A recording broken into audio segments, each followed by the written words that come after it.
Hello guys, नमस्ते।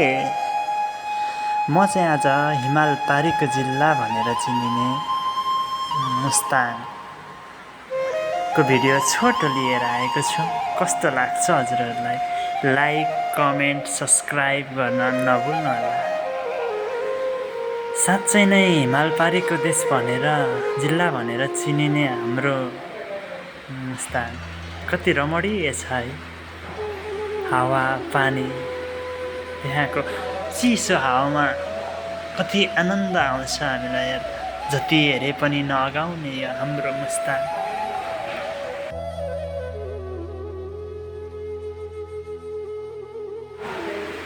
हेरिरहँ जस्तो, घुमिरहँ जस्तो यहाँको वातावरण पर्यटकहरूलाई लोभ्याउने हाम्रो मुस्ताङ कति रमाइलो छ।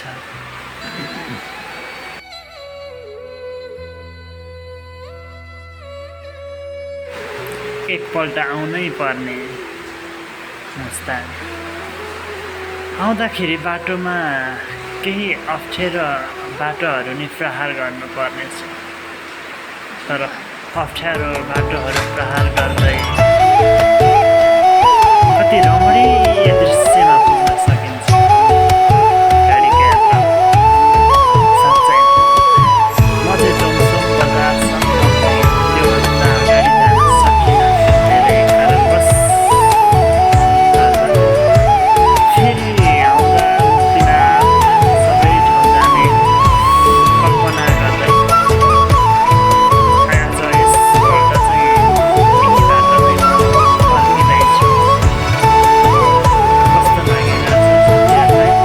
भिडियोको क्वालिटी त राम्रो नहोला, मैले नर्मल फोनबाट बनाएको भिडियो हो। तैपनि कस्तो लाग्छ कमेन्ट चाहिँ अवश्य गर्नु होला है गाइस। मुस्ताङको रसिलो स्याउ खान चाहिँ साउन भदौको सिजनमा आउनुपर्ने छ। अहिले चाहिँ अलि खाने बेला भएको छ यहाँ।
लास्टसम्म मेरो भिडियो मन पराएर हेरिदिनु भएकोमा धेरै धेरै धन्यवाद।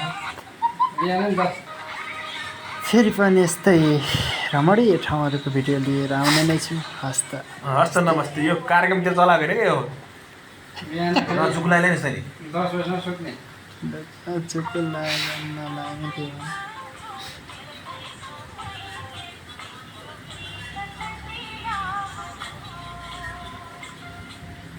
रातभरि म हेर्दिनँ नि।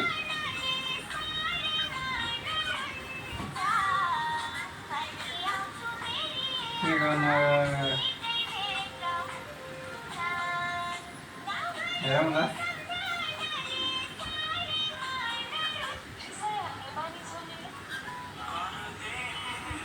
हाँ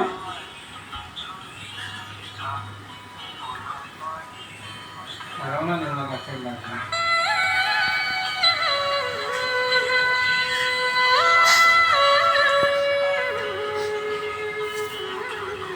जब पानी परिरहेको छ नि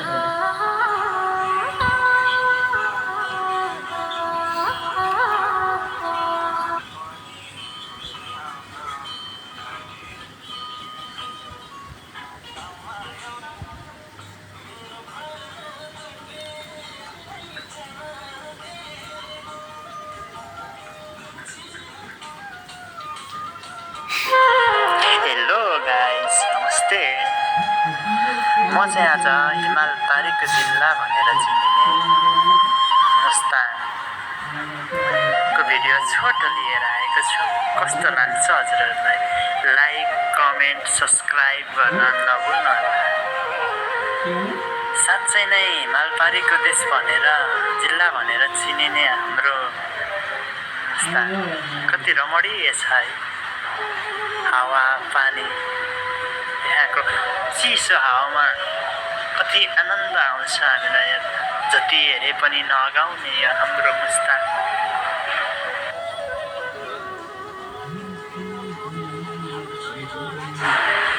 हेरिरहँ जस्तो, घुमिरहँ जस्तो यहाँको वातावरण पर्यटकहरूलाई लोभ्याउने। आउँदाखेरि बाटोमा केही अप्ठ्यारो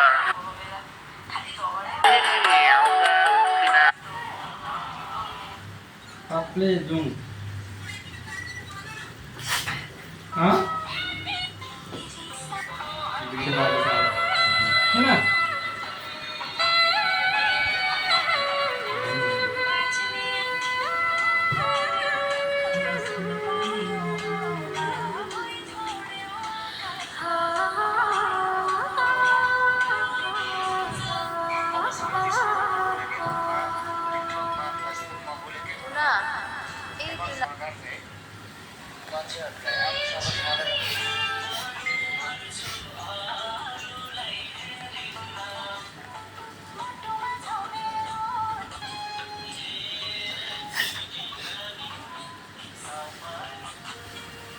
कभी बीच में से आपकी बात हो रही हो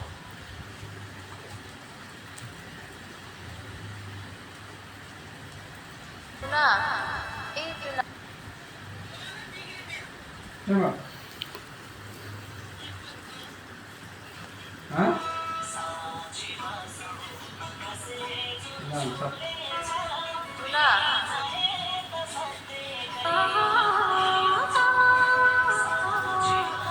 हात हुँदा त्यसै भयो